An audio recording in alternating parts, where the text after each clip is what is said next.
언니와 떠났던 유럽 배낭여행을 통해 나도 영어를 잘해보고 싶다는 생각이 들었다. 살면서 처음으로 무엇인가를 해보고 싶었던 것이기에 난 그 생각을 실천에 옮겼다.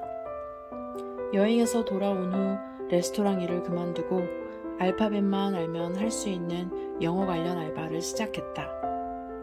그 일을 선택한 이유는 그냥 무턱대고 영어라는 것에 어떻게든 가까이 가야겠다는 생각이 들었기 때문이다. 그렇게 영어 관련 알바를 한참 하고 넉넉지 않은 부모님을 졸라 캐나다 단기 어학연수를 가게 되었다. 하지만 한 클래스의 50% 이상이 한국 학생이었던 곳에서는 영어 실력이 생각보다 빠르게 늘지 않았고 결국엔 컬리지에 들어가게 되었다. 부모님께서 첫 학기 등록금만 도와주시기로 약속하였기에 다음 학기 등록금 마련을 위해 난 항상 알바를 찾고 있었다. 그때 마침 집주인 아저씨 여자친구의 소개로 호텔에 이력서를 내고 면접을 본 후 호텔 하우스키핑 일을 시작하게 되었다. 문제는 그때 나의 영어 실력이 신생아 옹알이 수준이었다는 것이다. 호텔방을 청소하는 하우스키핑 일이니 영어로 말할 일이 별로 없겠지 하고 스스로를 달래며 첫날 호텔로 갔다. 그런데 아뿔싸. 프론데스크와 하우스키퍼들이 서로 무전기로 커뮤니케이션을 하는 것이 아니겠는가. 호텔 일을 시작하고 첫 6개월 정도는 알바하러 가는 길이 지옥으로 가는 것처럼 느껴졌다. 무전기 너머로 들려오는 그들의 말을 못 알아들어서 하루에 몇 번이고 프론데스크에 가서 금방 뭐라고 했는지 직접 얼굴을 보고 물어봐야 했다. 그리고 그럴 때마다 나의 자존감은 한없이 추락했던 것 같다. 내가 일했던 호텔은 나름 부자 동네에 위치한 부티크 호텔이었다. 프런트 데스크 포지션에는 모두 백인 친구들이, 그리고 뒤에서 일하는 하우스키핑 등의 포지션에는 대부분이 필리핀 이민자들이 포진하고 있었다. 그들은 50대에서 60대의 아줌마들이었다. 출근 첫날 매니저가 회색 배치의 유니폼 한 벌을 건네주며 선임 하우스키핑 아주머니 한 분을 따라다니며 배우라고 나에게 말했다. 20대 어린 마음에 그 회색 유니폼이 너무 입기 싫었던 기억이 난다. 그냥 그 유니폼을 입는 순간 내가 마이너리그에 속하는 기분이었다. 며칠간의 트레이닝 후 난 주중에는 저녁 6시에 출근해서 밤 11시에 끝나는 저녁 조로 배정을 받았다. 학교가 끝나면 곧장 호텔로 와야 하는 일정이었다. 주말에는 다른 하우스키퍼 아주머니들과 같이 새벽 6시에 출근해서 오후 4시쯤 퇴근하는 스케줄로 일했다. 그때 일하면서 느낀 거지만 청소가 이렇게 힘든 일인지 몰랐다. 그리고 그 일을 몇십 년씩 하시는 아주머니들이 정말 대단해 보였던 것 같다.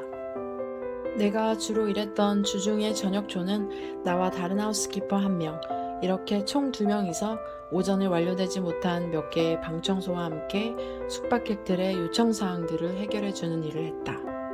얼음을 보내달라는 객실, 베개를 바꿔달라는 손님 및 알러지약을 구해달라는 손님까지 그 요청은 정말 다양했다. 한 번은 호텔 복도에서 501호에 머물던 손님과 마주쳤다. 그 객실의 손님은 다급한 목소리로 본인의 강아지가 연결된 발코니를 통해 옆방인 502호로 넘어가 버렸다는 것이다. 그러니 502호로 가서 본인의 강아지를 빨리 꺼내달라고 나에게 부탁했다. 난 그때 긴급구조 담당자의 마음으로 이 아이를 어서 꺼내서 주인에게 돌려줘야겠다 싶어 No problem 이라고 크게 외쳤다. 옆방에 양해를 구하고 강아지를 꺼내주는 일이 뭐 그리 어려운 일도 아니라고 생각했다. 그런데 역시나 인생에 쉬운 일이 없는 법. 이 간단해 보이는 일에도 장애물이 있었다. 옆방인 502호 문에 Do not distur브라는 방해 금지 사인이 걸려있는 것이 아니겠는가. 그 사인이 문 앞에 걸려있으면 말 그대로 그 방은 방해할 수 없다. 하지만 나는 강아지를 구해야겠다는 일념에 사로잡혀 그리고 금방 눈물을 떨어뜨릴 것 같은 강아지 주인의 얼굴 표정에 이끌려 그만 호텔 원칙을 망각하고 502호 문을 두드리고 말았다. 하지만 아무런 응답이 없었다. 거의 20분 정도를 502호 문 밖에서 발을 동동 굴렀다. 아무도 없는 것 같으니 들어가서 강아지만 얼른 데려올까? 라는 생각을 한 5만 번은 한 것 같다. 그러다가 어느 한순간 에이 모르겠다 하고는 502호의 문을 열고야 말았다. 다행히도 방에는 아무도 없었고 발코니에서 아무 일 없다는 듯이 잘 놀고 있는 빠마를 하고 미용실에서 금방 나온 듯한 하얀 뽀글이 머리의 강아지를 얼른 집어들고 손살같이 나왔다. 그리고 이 뽀글이 머리 강아지를 구조했다는 뿌듯함에 나의 어깨뽕이 하늘을 찌르는 순간 그날 같이 일하던 꼰대 직원 아저씨에게 딱 걸리고 만 것이다. 방해 금지 사인이 있는 방을 허락 없이 함부로 들어간 나는 눈물이 쏙 빠지게 혼났던 기억이 난다. 그곳에서 일하며 정말 다양한 경험을 했다. 전용 마사지사를 데려온 유명한 할리우드 배우도 볼 수 있었고 이름만 말하면 다 아는 레전드급 가수도 볼 수 있었다. 이렇게 재미있는 일들도 많았지만 역시나 내게 제일 기억에 남는 부분은 가장 힘들었던 경험이다. 앞서 말했듯이 모든 커뮤니케이션을 무전기로 했는데 그때마다 상대방이 무슨 말을 하는지 알아듣는 건 정말 힘든 일이었다. 하지만 매일 직원 출입문을 열기 싫을 정도로 나를 힘들게 했던 무전기로 하는 커뮤니케이션이 나의 영어 실력을 단시간에 급속도로 성장시켰다.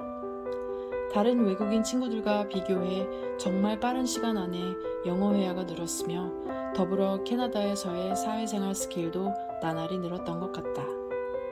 호텔에서 일하며 배운 영어는 나에게 영어 이상의 의미를 가지고 있다.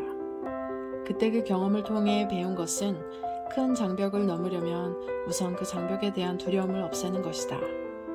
그 두려움을 없애기 위해선 나의 시간과 노력을 통하여 그 장벽을 두드려 보기도 하고 올라가는 방법을 고민해 보기도 하고 한참을 올라갔다 떨어져 다쳐보기도 하며 장벽 오르기에 익숙해지는 것이다. 서툴지만 조금씩 익숙해지면서 포기하지 않고 오르는 것이다. 그때 내가 마주했던 장벽 너머에는 꽤나 멋진 풍경이 날 기다리고 있었다.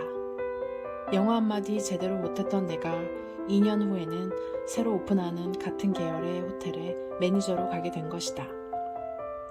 여러분에게도 지금 눈앞에 큰 장벽이 있다면 그것에 대한 두려움을 없애고 오르기를 시작하길 바란다. 그 장벽 너머엔 너무나 멋진 풍경이 있을 수도 있고 혹은 내가 생각했던 것과는 다른 풍경이 펼쳐질 수도 있다. 중요한 건 그 과정과 결과를 받아들이는 나의 마음가짐이라 생각한다.